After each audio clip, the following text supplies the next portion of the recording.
에베소서 5장에서 성령 충만한 삶에 대해서 말씀하고 있습니다. 성령 충만한 삶. 에베소서 5장의 핵심은 성령 충만한 삶이 무엇인지, 성령 충만한 삶을 살아야 된다라는 것을 말씀하고 있어요. 여러분, 성령 충만한 삶이 뭘까요? 여러분들이 생각하는 성령 충만한 삶은 무엇인가요? 하늘에 붕붕 떠다니는 것이 성령 충만한 삶이 아닙니다.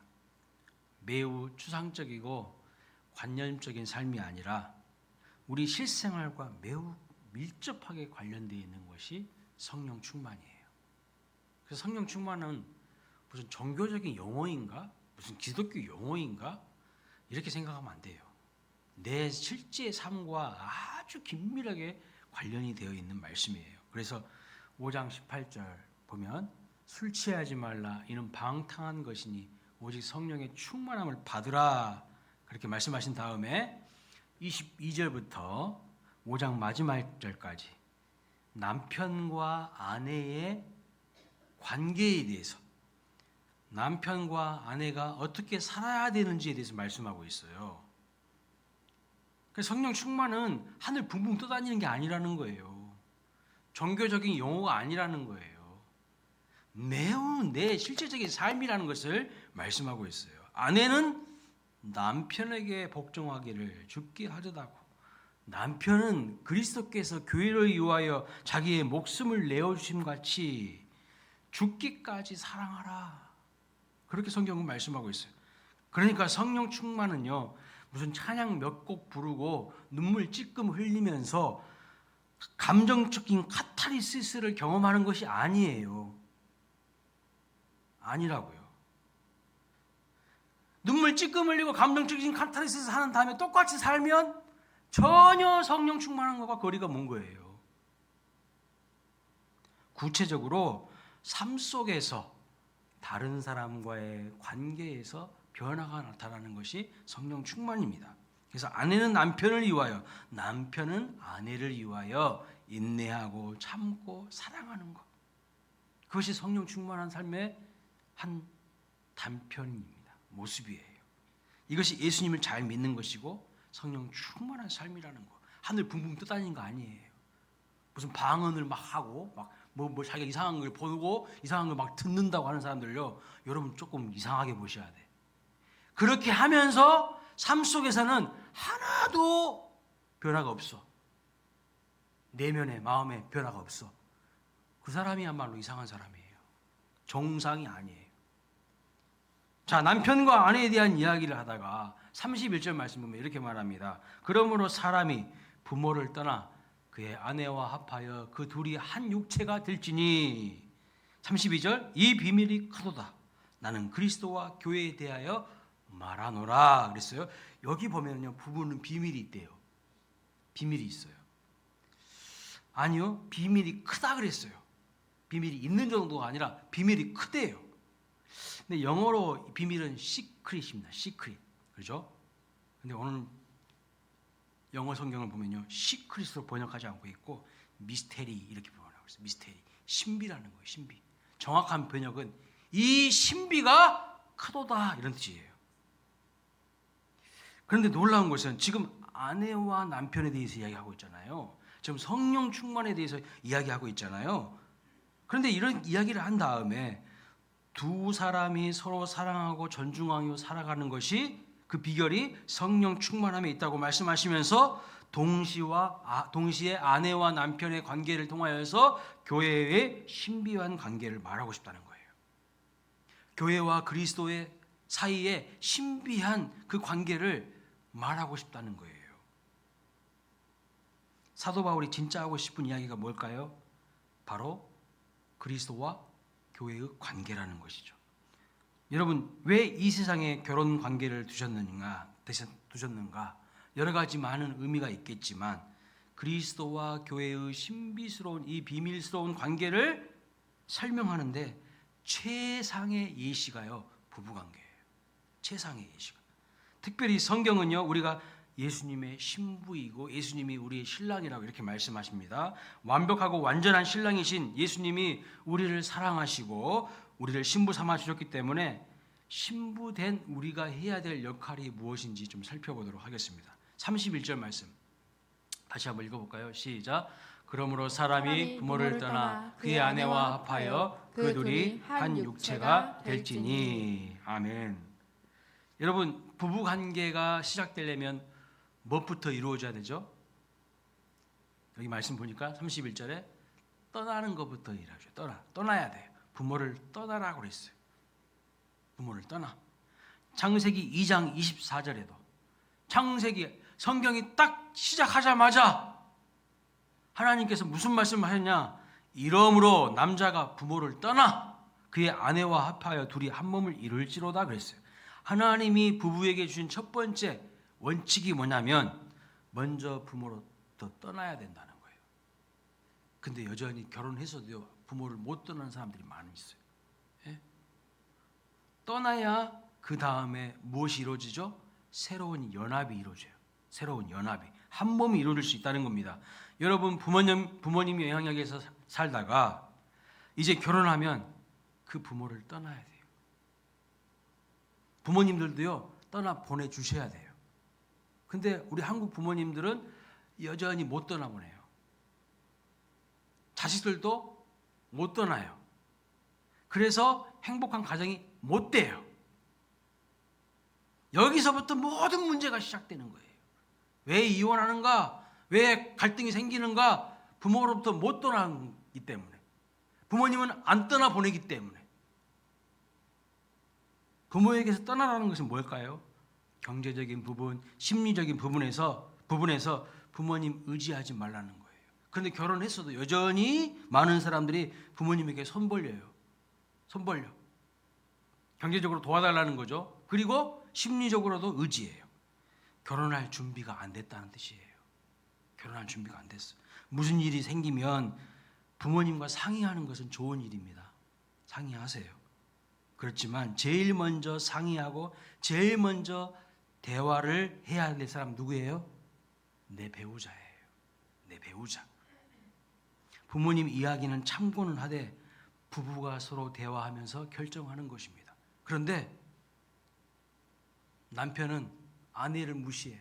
그래서 부모님한테 가가지고 이야기 다 하고 부모님이 뭐라 하면 그거 듣고 와가지고 자기 마음대로 딱 결정해. 거기서부터 가정은요 안 되는 거예요. 부부싸움이 나는 거예요. 내 배우자와는 아무런 이야기도 하지 않고 상의도 하지 않고 부모님한테 가가지고 부모님 이야기만 듣고 혼자 결정하면 어떻게 되는 겁니까? 아내를 무시하게 되는 거예요. 또 우리가 중요하게 알아야 될 것은 부모님에게서만 떠나는 것이 아닙니다. 만약에 결혼 전에 내가 사귀는 사람이 있었다면 그 사람에게서 어떻게 해야 될까요? 떠나야죠. 그 사람에게서 떠나고 나서 신랑하고 하나가 돼야 될 거 아닙니까? 그렇죠. 주님과 우리의 관계도 마찬가지입니다. 양다리 걸치다가 어떻게 되는 거예요? 네? 세상도 좋아하고 예수님도 좋아하고 그것은요 우리 주님과 결혼한 것이 아니죠. 우리 주님과 결혼한 게 아니에요. 가끔 영화나 드라마를 보면 이런 내용이 자주 나옵니다. 결혼식을 앞두고 있는 예비 부부가 있었어요. 그런데 신부가 해외에서 유학을 하고 있다가 유학 중에 만난 남자가 있었어요. 그리고 이 신부가 결혼을 한다고 하니까요. 그 남자가 해외에서 이 여자를 만나기 위해서 온 겁니다. 결국 어떻게 된 거예요? 결혼식 취소가 되는 거예요. 결혼식 취소가 돼. 알고 보니 이 여자는 해외에서 유학하면서 다른 남자와 동거를 하고 있었던 거예요. 결혼하기 전에 다른 남자와 만나고 있었는데 그 관계를 떠나지 않고 정리하지 않고 새로운 만남을 시작하려고 한 것이 문제인 거죠. 그래서 여기에서도 우리 엄청난 영적인 의미를 발견할 수가 있습니다. 뭐죠? 그리스도와 교회의 관계는 무슨 관계다? 부부관계라는 거예요. 마치 부부관계와 같다는 거예요. 우리가 예수님과 진정 하나 되기 위해서는, 연합하기 위해서는요, 우리가 해야 될 것이 있는데 그것이 무엇인가 하면 이전에 즐기던 세상 일들과의 결별이 필요해요. 거기서 떠나는 것이 필요해요.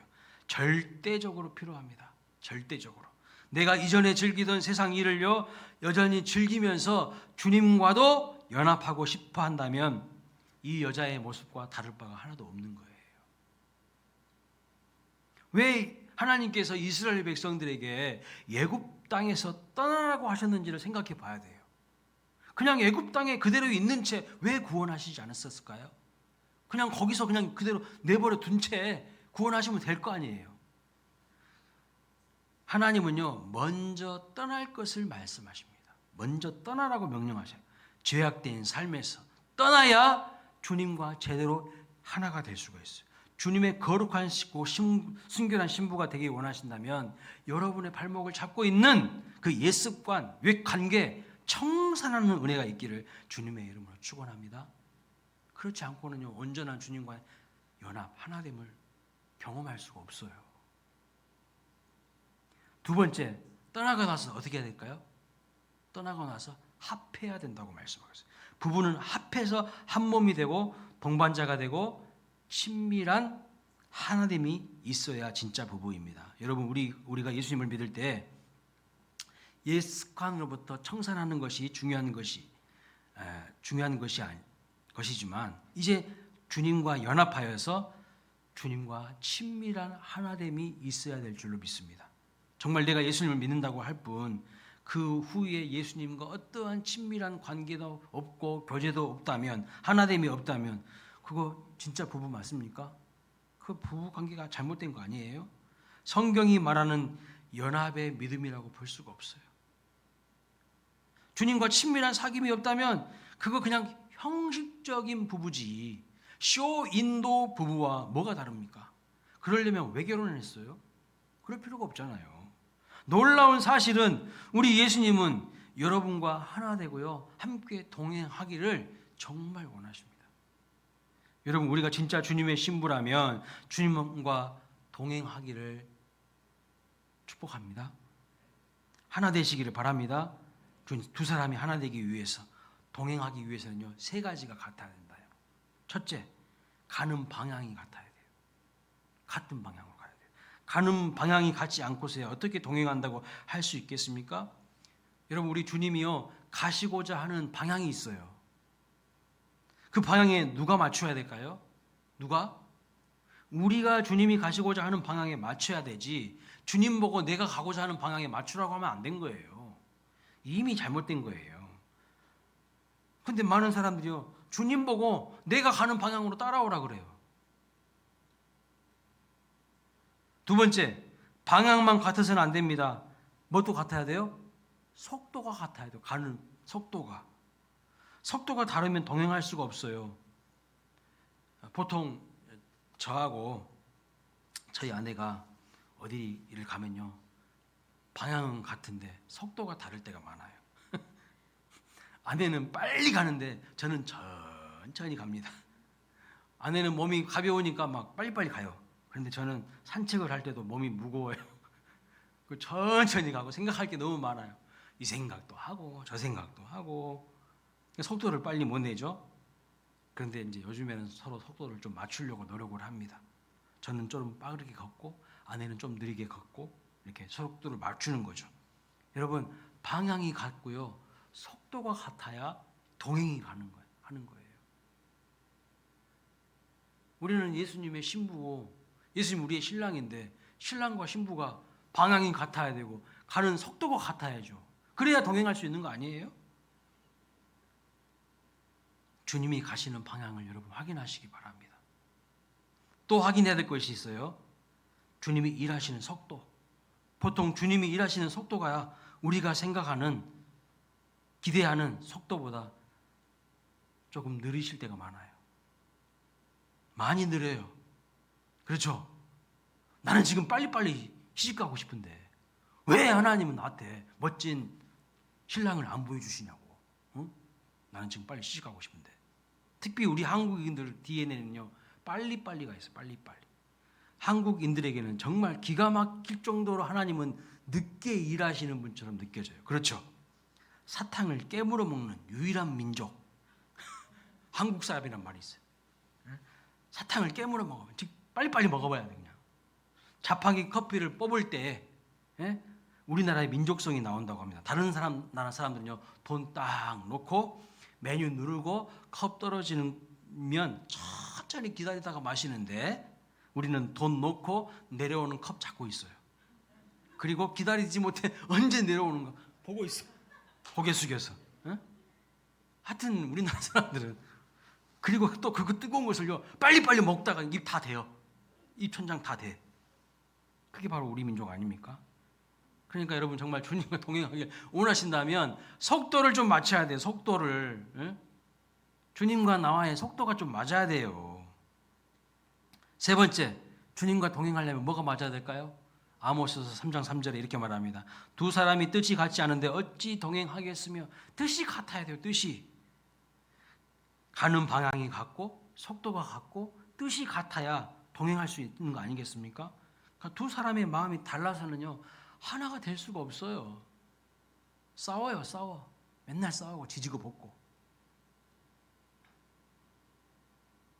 사도행전 15장에도 보면은요 2차 전도 여행을 하는데 바울과 바나바가 갈라서잖아요. 마가를 데리고 가냐 마냐 하는 문제 가지고 뜻이 안 맞는 거예요. 바울은 데리고 갈 수 없다. 바나바는 데리고 가자. 그래서 싸워. 엄청 싸웠어요. 그리고 각기 갈라서 가잖아요. 뜻이 하나가 안 되니까요. 주님의 마음을 알아야 된다는 것이. 주님의 마음을 모르면, 주님의 뜻을 모르면 절대 동행할 수 없습니다. 그리고 중요한 건 뭐냐? 대화가 있어야 돼요. 대화. 여러분 여기 청년들 많이 계시는데 배우자 고를 때, 배우자 선택할 때 이 사람이 나와 대화가 되는 사람인지 잘 한번 체크해 보세요. 그 감정을 잘 표현하는 사람인지를 한번 체크해 보세요. 제가 강원도 고성에서 분목물을 했는데요. 그때만 하더라도 강원도 고성에서 전라도 광주까지 오려면 버스를 한 10시간 타야 돼요. 예? 기다리고 갈아타는 시간 포함하면 휴가 때 집에까지 가려면 9시간, 10시간 걸립니다. 근데 가끔 고속버스를 타면 제 옆에 모르는 사람이 딱 앉아요. 예, 모르는 사람이 앉아요. 그런데 이 사람과 저는요 가는 방향도 같아요. 한 버스 탔으니까요 속도도 같은데 그게 동행하는 것일까요?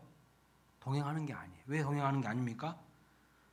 동상이몽이라는 말이 있는 것처럼 같은 것을 보아도 생각하는 바가, 꿈꾸는 바가 다른 것처럼 같은 버스를 타고 있어도요 전혀 대화가 안 되는 사람이 있어요. 대화가 없어요. 그건 동행이 아니죠. 서로 마음이 맞지 않고 대화가 없으면 그거 동행하는 거 아닙니다. 대화가 돼야 되는 거예요. 대화가. 예? 동상이몽이야. 같은 곳을 바라보고 있어. 심지어 같은 버스 타고 같이 같은 속도로 가고 있어. 그래도 생각하는 바가 완전히 달라요. 같은 교회에 있어도요 어떤 사람은 딴 생각하고 있어요. 딴 생각. 전혀 다른 생각을 하고 있어요. 그래서 맨날 원망이고 불평이고 투덜투덜거려. 같이 할 수 없어요. 동행하는 거 아닙니다. 진짜 동행하는 사이는요 서로 무엇이 있는 거예요? 친밀한 대화가 있는 거예요. 여러분 주님과 동행하기를 원하신다면 주님과 대화하는 은혜가 있으시기를 주님의 이름으로 축원합니다. 이게 바로 진정한 부부의 모습이라는 거예요. 대화가 있어야 서로의 생각을 나누게 됩니다. 왜 기도해야 할까요? 왜 기도? 기도가 뭐지요? 하나님과 대화예요. 주님의 생각을 내가 듣고 나의 생각을 주님께 아뢰이는 시간이 기도 시간이죠. 이 시간 떠나야 할 것들에서부터 떠날 뿐만 아니라 주님과 하나 되는 은혜가 있으시기를 소원합니다. 주님이 가시는 방향과 주님이 가시는 속도와 그리고 주님의 뜻에 맞출 뿐만 아니라 주님과 대화하는 은혜가 있는 저와 여러분 되시기를 주님의 이름으로 축복합니다.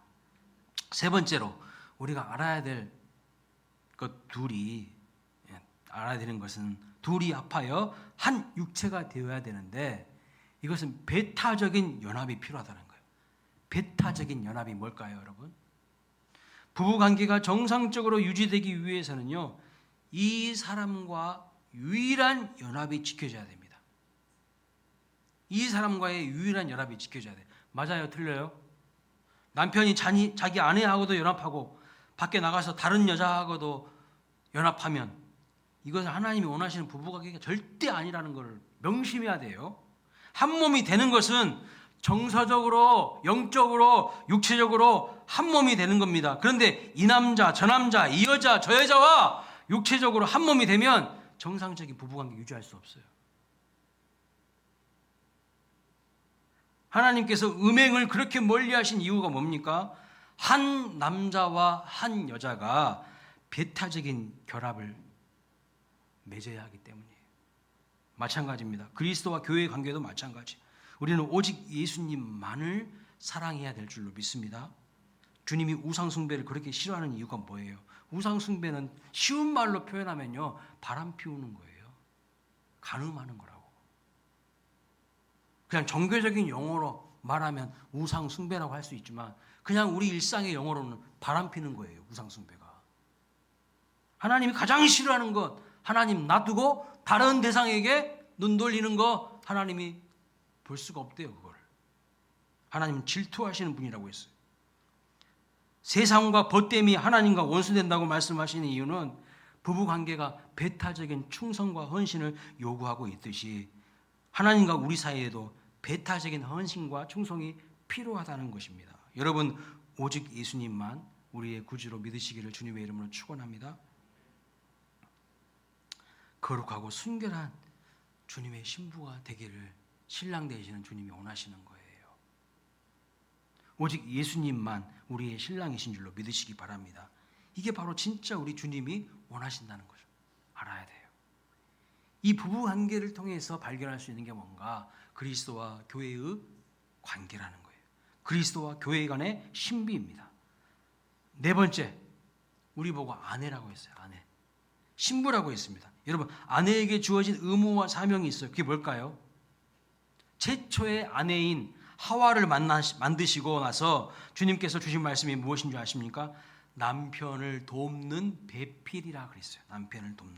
이제 그리스도와 교회의 관계에서도 적용된다는 사실을 아십니까? 놀랍게도 우리는요, 우리의 신랑 되시는 주님을 돕는 배필로 부름을 받았습니다. 이게 놀라운 신비예요.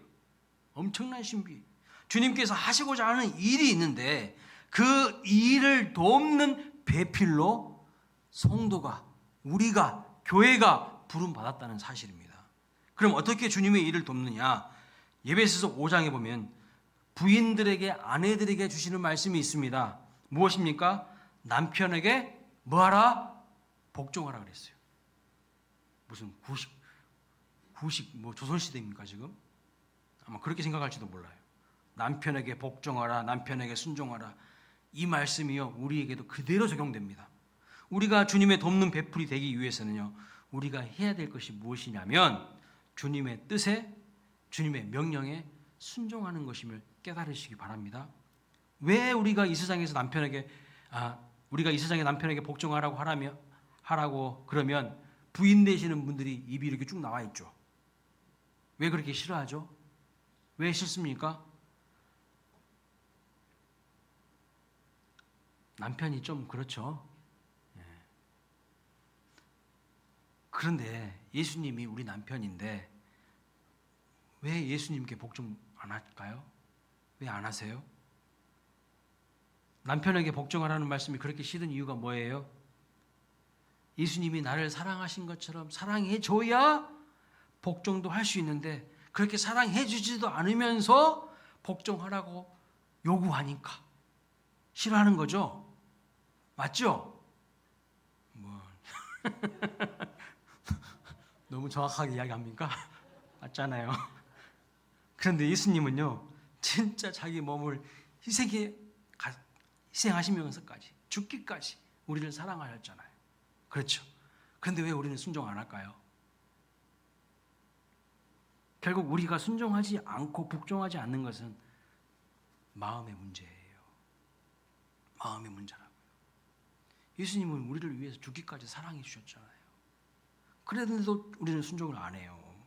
예수님이 우리의 남편이신데 우리를 위하여 피 흘려 죽기까지 사랑해 주셨는데 우리는 그분의 말씀에 순종할 때 주님의 진정한 돕는 배필이 되는 겁니다. 진짜 진정한 주님 돕는 배필이 되는 거예요. 그리스도와 교회의 관계가 바로 부부 사이와 같다는 것이 바로 신비예요.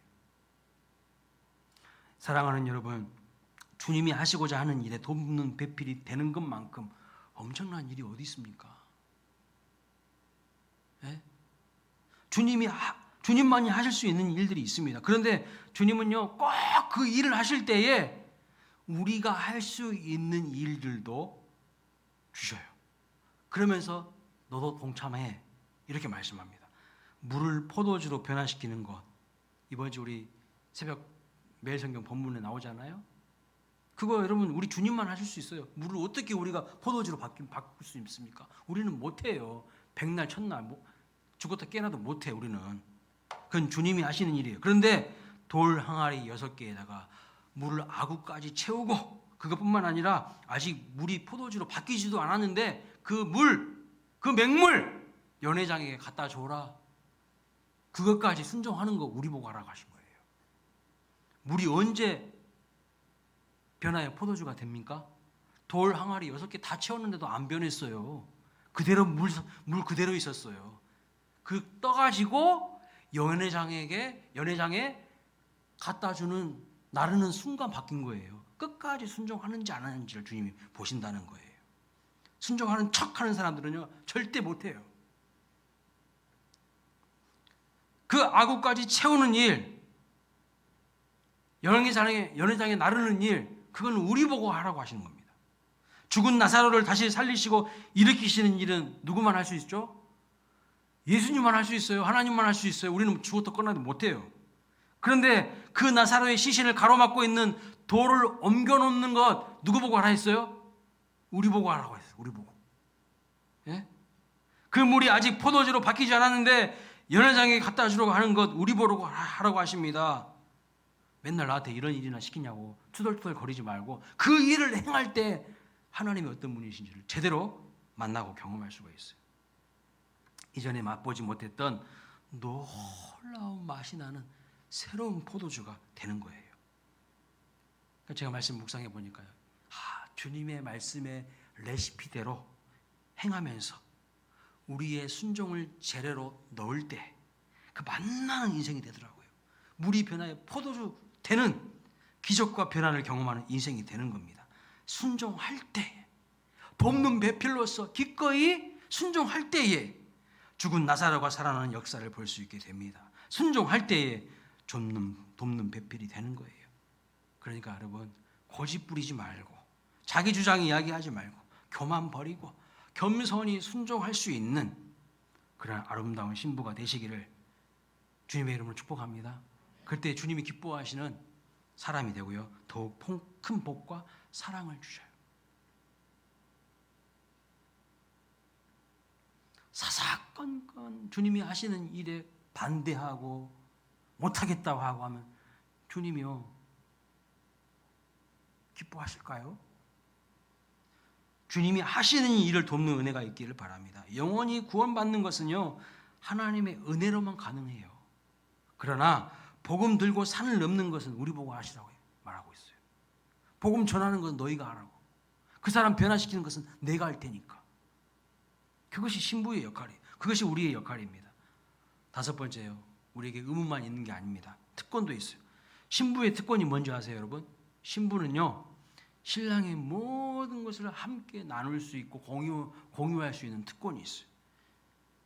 특별히 남편이 누구냐에 따라서 부인의 운명이 달라질 때가 정말 많습니다. 세상에 우리의 신랑이 예수님이랍니다. 영광스러운 일이죠. 우리는 특권을 가진 존재입니다. 여러분 비록 이 세상에 내가 만난 남편은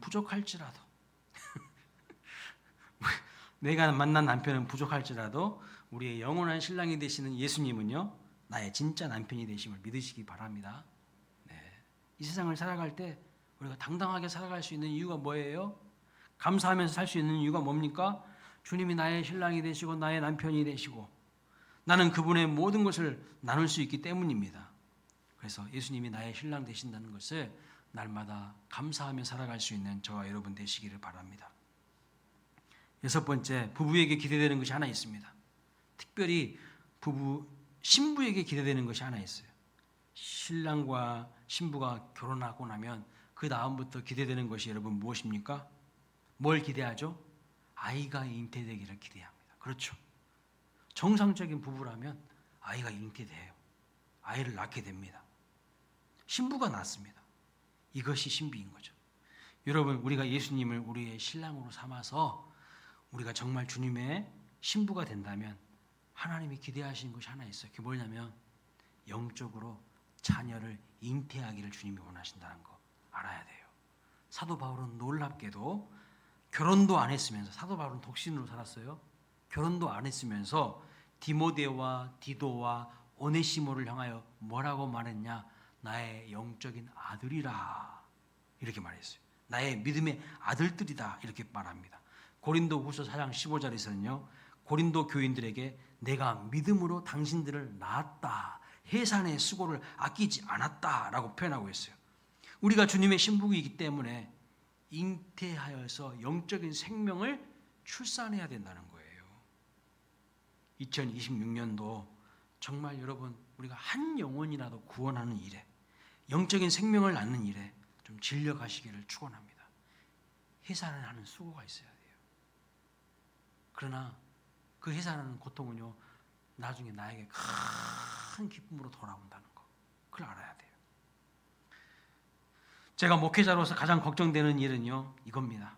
아담과 하와의 이 부부 사이를 갈라놓고 하나님과 아담, 하와 사이를 갈라놓았던 뱀이 간교하게 했던 그 일들, 이게 제일 걱정되는 거예요. 사탄이 때로는요, 우는 사자와 같이 두루 삼킬 자를 찾는다고 했잖아요. 아가서 말씀 보니까 포도원을 허무는 여우와 같이 그렇게 우리를 미혹한다는 것이 사실입니다. 그래서 신랑 되시는 주님을 향한 마음이 변질되도록 만드는 거예요, 마귀가. 신랑 되신 우리 예수님을 향한 내 마음이요, 변질되도록 만들어요. 우리 마음에 어떻게 변질되도록 만들까요? 더러운 것을 집어넣어요, 마귀가. 생각을 오염시키고 감정을 오염시킵니다. 자꾸 세상과 타협하라고 이야기해요. 여러분, 주님은 가늠한 신부를 원하지 않으셔요. 주님은 가늠한 신부를 원하지 않아요. 순결한 신부를 원하십니다. 내가 거룩하니 너희도 거룩하라 그랬어요. 여러분이 하나님 앞에서 순결한 신부로 준비되셔야 합니다. 요한계시록 19장을 보면 예수님이 재림하실 때 어린 양의 혼인 잔치가 있습니다. 그때 신부가 준비해야 될 것이 무엇이라고 했을까요? 거룩한 행실로 준비되어져 있어야 한다, 이렇게 말씀하고 있어요. 거룩한 행실, 거룩한 옷을 입고 있어야 된다고 말씀하고 있어요. 최근에는 예복이 준비되어야 한다는 말씀을 드렸죠. 여러분, 신앙생활의 목표를 다른 데 두지 않으시기를 바랍니다. 신랑 되시는 예수님마저 준비하셔야 돼요. 예수님마저 준비하셔야 돼요. 깨끗한 신부, 정결한 신부, 세상의 유혹과 조롱에도 불구하고, 그런 소리에도 불구하고 주님의 순결한 신부가 되시는 우리 모두가 되시기를 주님의 이름으로 축원합니다. 에베소서 말씀에서 우리에게 말씀하고 싶은 것은 그리스도와 교회의 관계, 그리스도와 성도의 관계는 부부관계라는 거예요. 그 부부관계가 온전해지려면 첫째 떠나셔야 돼요. 과거의 죄악에서, 과거의 습관에서 떠나셔야 돼요. 주님과 온전히 합하여져야 됩니다. 뭐가 같아야 된다고요? 동행하려면 가는 방향이 같아야 돼요. 속도가 같아야 돼요. 뜻이 같아야 돼요. 대화가 돼야 돼요. 근데 방향이 다르고 속도가 다르고 뜻이 다르고 대화가 안 되니 동상이몽이에요. 같이 있는 것 같지만 쇼윈도 부부예요. 이미 부부관계가 아니야. 그런 사람들이 수두룩 한국 사회, 한국 가정의 수두룩이야. 그냥 살고 있는 거예요, 그냥. 오늘도 마찬가지죠. 교회에 적용해 볼까요? 우리의 삶에 적용해 볼까요? 교회는 다니는 것 같아. 교회는 댕겨 그냥. 그런데 전혀 주님과 같은 방향이 아니고, 같은 속도가 아니고, 같은 마음이 아니에요. 심지어는요, 주님 보고 네가 나 따라와? 그렇게 하고 있어요. 그게 무슨 성도입니까? 그게 무슨 거룩한 주님의 신부예요. 사입이 가짜지. 쭉정이들이지.